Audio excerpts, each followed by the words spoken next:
E não é que o Luciano Huck exigiu que o futebol substitua Thiago Leifert aos domingos na Globo? Essa e outras notícias você vê agora no Pocket News de hoje, que tá só começando. O Comitê Executivo da UEFA anunciou na última quinta-feira que a regra do gol fora de casa para as competições de clubes será removida na próxima temporada. A decisão veio depois de uma recomendação dos comitês de competições masculinas e femininas e é válida também para os torneios de categorias de base. A mudança afeta a Liga dos Campeões, a Liga Europa e a nova Conference League. Já a partir da próxima temporada, a 21-22, quando houver um empate no somatório das duas partidas, haverá prorrogação e pênaltis. O gol fora de casa só será válido como critério adicional de desempate para a classificação na fase de grupos das competições. De acordo com a Confederação Europeia, estatísticas desde os anos 70 mostram uma tendência de redução na diferença entre vitórias dentro e fora de casa. Além disso, o número médio por gols por jogo na relação mandante-visitante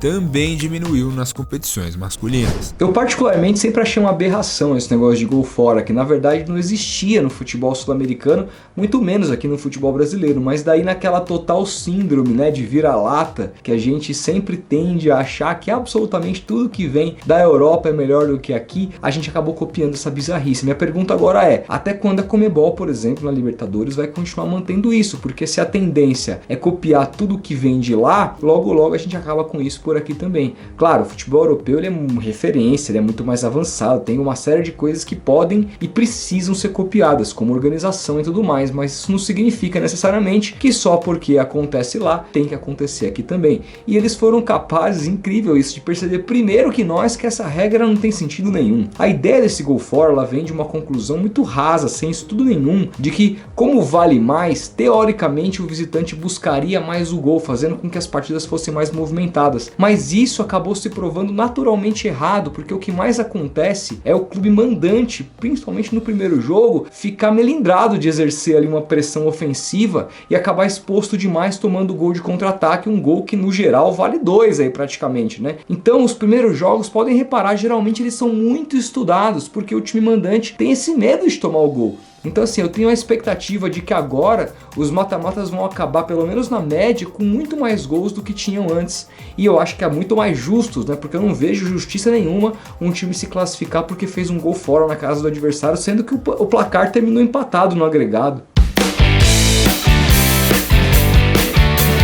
A Conmebol multou o técnico da seleção brasileira Tite em $5 mil por criticar a organização da Copa América. O valor será debitado da premiação que a CBF receberá ao final da competição em julho. Segundo o colunista Marcel Rizzo, o motivo da punição foi o teor de parte da entrevista concedida pelo treinador em 12 de junho, na véspera da abertura da competição em Brasília. Tite usou 2 vezes a palavra atabalhoada para descrever a organização do torneio e mencionou que se tratava de uma crítica direta à Conmebol.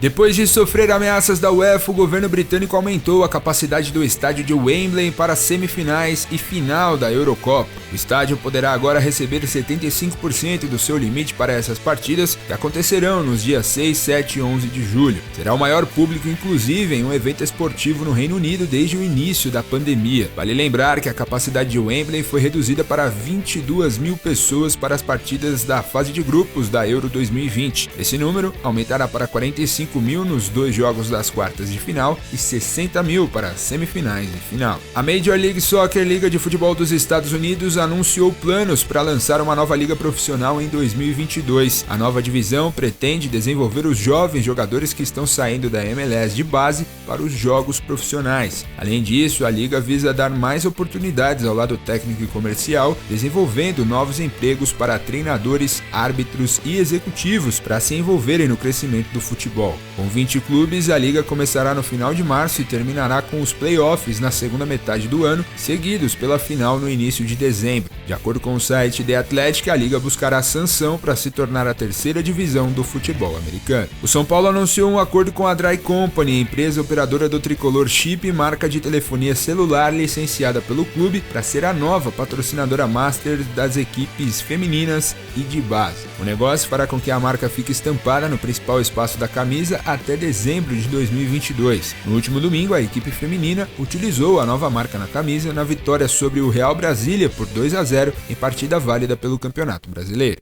Hoje é sexta-feira, dia de te atualizar sobre o que de melhor acontece na tela da Gigo TV no mundo dos esportes. E a bola já começa a rolar neste sábado com o confronto entre Sport Kansas City versus Los Angeles FC do craque mexicano Carlos Vela, em partida válida pela MLS às 6h30 da tarde. Mais tarde, às 10 da noite, o Phoenix Suns visita o Los Angeles Clippers no jogo 4 das finais oeste da NBA. Já no domingo, a bola rola às 4 da tarde na tela da Band para o jogo entre São Paulo e Atlético Paranaense pelo Brasileirão Sub-20. Às 6 da tarde é hora da seleção brasileira entrar em campo diante do Equador com transmissão do SBT e da ESPN Brasil. E para fechar, a noite acaba com o jogo 3 entre Atlanta Hawks e Milwaukee Bucks pelas finais da Conferência Leste da NBA e também terá exibição da Band para todo o país. Você já sabe, na Gigo você pode assistir a tudo isso e muito mais de qualquer lugar, inclusive do seu celular, num preço muito mais baixo do que a concorrência. Para saber mais, clica no link que a gente vai deixar para vocês aí na descrição. As queixas de Luciano Huck sobre Thiago Leifert ter substituído o Faustão fizeram efeito dentro da Globo. De acordo com o site TV Pop, nos bastidores da emissora já é praticamente certo que Leifert vai deixar os domingos em agosto, junto com o término da temporada da Super Dança dos Famosos, e com isso, o futebol já passará a começar às 6 da tarde, algo que antes só deveria acontecer após a estreia do novo programa de Huck. Sendo assim, antes das partidas, a emissora deverá apostar em filmes na seção Campeões de Bilheteria. Antes das reclamações do marido de Angélica, a Globo planejava deixar Thiago Leifert na programação dominical por mais tempo. Depois do término da competição de dança, o planejamento do canal era exibir uma nova temporada do Show dos Famosos, também comandada pelo jornalista. Segundo a matéria, Thiago Leifert também não fez questão de esconder que está incomodado com o imbróglio envolvendo a programação da emissora. O jornalista teve que suspender suas férias pós-BBB para substituir Fausto Silva inicialmente por apenas uma semana, mas acabou ganhando um programa dominical da noite para o dia. Pois é, de relevante pra gente que cobre futebol tem essa notícia de que já, até antes do que a gente imaginava, a gente pode estar vendo aí jogos às 6 da tarde na Globo, na TV aberta. E embora também, importante dizer, tenha sido noticiado pelo site Notícias da TV que o Luciano Huck não quer que o seu programa, quando começar lá na frente, venha antes do futebol, e sim depois, assim como era o Faustão, pelo simples fato da ele já surfar, pegar audiência alta para começar a sua atração, né? Que ele vai precisar responder ali, comparar com o Faustão nesse sentido. Enquanto o Fantástico é o contrário, o Fantástico que é o Huck mais cedo, com o futebol mais tarde, também para surfar na audiência alta que o Brasileirão costuma dar. No fim, tá todo mundo pensando nos seus próprios interesses e quem tem que decidir, claro, é a Globo sobre o que é melhor para si. Pelo fato, aí opinião minha, pelo fato do futebol ser o principal anúncio em termos de receita para a Globo, que beira aí os 2 bilhões de reais por ano, eu acho que é ele quem tem que ser privilegiado, porque os seus patrocinadores estão pagando mais caro, ele precisa ser colocado no horário mais nobre, que as pessoas assistam mais. Isso é importante por uma série de motivos e dane-se o Luciano Huck. Aliás, absolutamente deprimente nessa notícia essa posição dele de que nos bastidores ele tá tentando sabotar aí o colega de trabalho Leifert, que ia estrear um outro programa depois do Dança dos Famosos, né? Se ele se garantisse mesmo, deixava o cara lá, mas ele não se garante em absolutamente lugar nenhum. Um cara que na verdade, né, vamos combinar, não sabe nem o que é da vida, se é ser apresentador de TV ou se é ser presidente da República sem nenhuma experiência pra tal, né? Que diz uma hora que votou no Bolsonaro, que depois jamais votaria no PT, depois diz que jamais votou no Bolsonaro. Isso só mostra, cara, isso só mostra que é um tremendo de um sabonetão, de um Zé Ruela, como diria o craque Neto. Se você gostou do nosso formato, curte esse tipo de vídeo, aproveita e se inscreve aqui no Futeboteco e deixa o seu like, que isso é muito importante para o nosso trabalho aqui no YouTube. Um grande abraço e até o próximo vídeo.